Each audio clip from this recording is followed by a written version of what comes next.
have to tell you that. Because now instead of like 2 meowing kittens, now I have 10 meowing kittens because they got older. So, but I put them in a different room. So behind a little bit of a wall anyway, so hopefully they're not as loud. Because if they all start going, it's going to be pretty loud. But let me just get this thing cracked open and get into this beer. Hopefully it doesn't explode. It hasn't. Yay. And then we'll tell you what's going on in the glass. Okay, pouring caramel chestnut hues right now with a slightly off-white head, big bubbles on the top, very creamy on the bottom. Looks a lot darker in camera than what it actually is. What am I drinking? Well, if you didn't read the comments already, or the title, we're drinking something from San Diego, California, from the Council Brewing Company, from their Magic Factory department. Behind the Curtain, a Flanders-style red ale, aged in red wine barrels at 5.8% alcohol by volume. Got this from CraftShack.com. Paying no attention to the man behind the curtain. So there is all the info right there. I was going to do Wolf Dust, Wolfy Dust or Wolf Dust, but that was on its side, and there's some sedimentation to deal with. So we're going to do this one instead. And we're listening to Tenebrae. Again. Well, I just got it, so what the hell. Let's spin it a few times before we put it away. Okay. Dang, the older cats are. Okay, anyway, here we go. I don't even have cats. I just did this because I'm a nice person and they need help. Okay. Up to the light, though. Tons of ruby hues coming through there.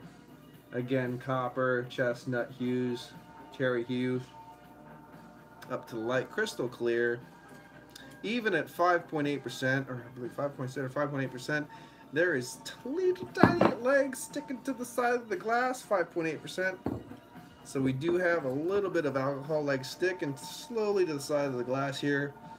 The proteins are actually riding up the bubbles, if you can see. They do ride up the glass nicely.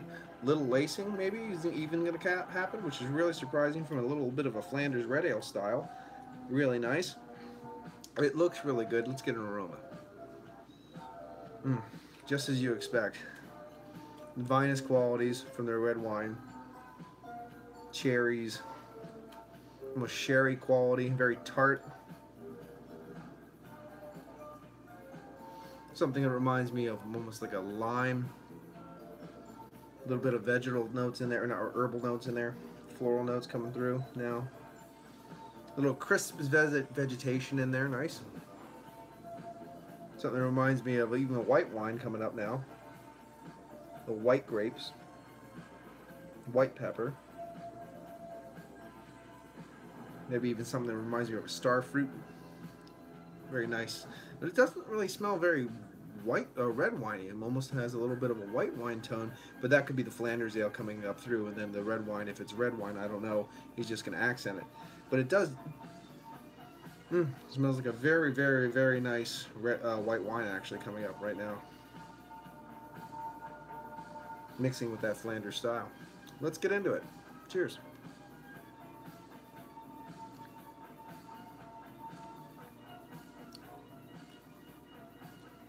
Ooh, tart. Boom. It hit you. Wow. Just that tart sourness. Wow. Breathe it. Breathe it. Let's get acclimated.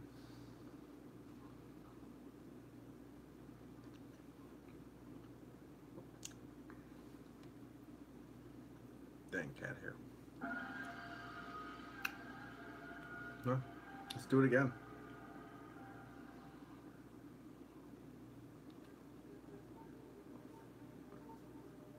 Got something on my face. I don't know what it is.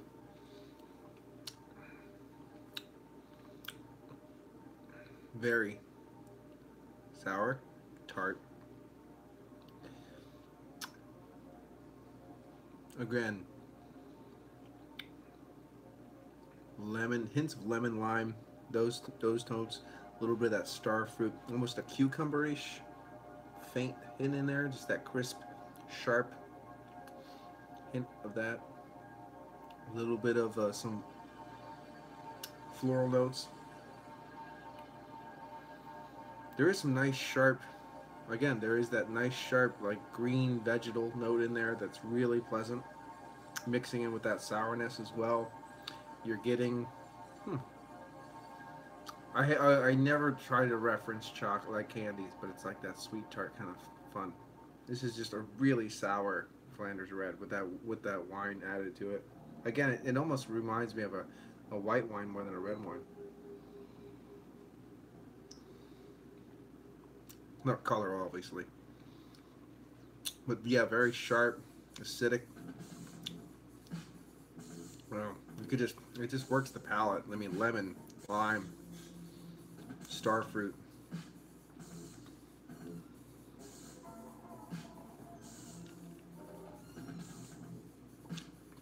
White grapes.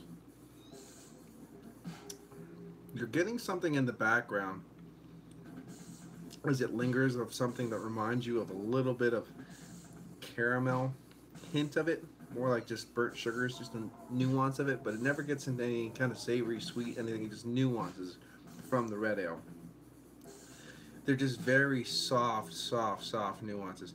More is just forward, tart, sour, acidic. You're getting those fruit qualities as I talked about, hitting those little bit of a vegetal note, little floral notes going on there. Drawing tannic notes for sure.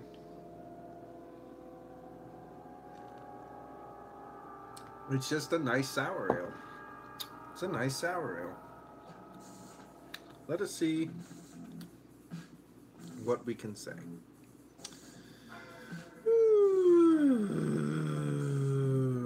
This beer exhibits tart cherry pie and leather from the long aging, as well as caramel, dried currants, and bright acidity, blended with their council brew team, blah, blah, blah, blah, blah. All the team. Okay, well, nuances of cherry, sure, I can get that. We're just mixing into that tart fruit. I just get a little hint of caramel in the back, as I said, more like burnt sugars way in the back from nuances.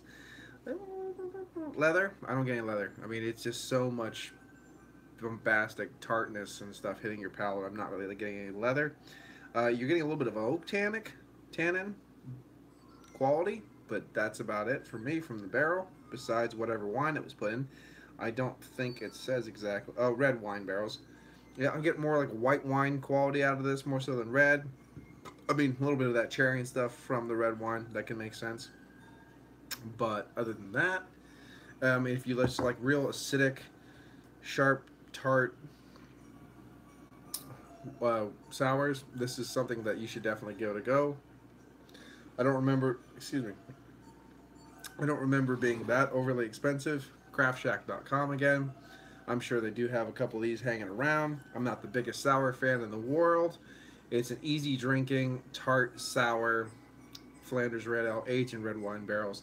Getting nuances with the cherries and stuff from the red wines, but mostly sour white wines for me. Especially with that white grape, that star fruit kind of notes I'm getting there, the lemon lime. I'm getting a lot of that kind of hitting my palate. And then a little bit of that nice crisp vegetal note. I mean, even just like those cucumbers and hints of celery. It's actually really nice. I know it might not sound nice when I say it like that, but it's just so refreshing when you get it. And yeah, there you go, with that hint of caramel and that nice oak tannin in the back. It's a nice beer. Not blowing my doors off or anything. It's going to be something that you're going to have to be acclimated to enjoy. For what it is, I'm going to give it an 8. I don't have no problem giving this an 8 out of 10. For the behind the curtain Flanders Red aged in red wine barrels, it's above solid for me for sure. I'm going to give it an 8 out of 10. This has been Paul from PA Brew News live, and coming up at 9 a.m. Eastern Standard Time, Painting with PA Brew News. I have something a little bit different. Hopefully you enjoy it. Planned for today. All right, this has been Paul from PA Brew News. Cheers. Bye-bye.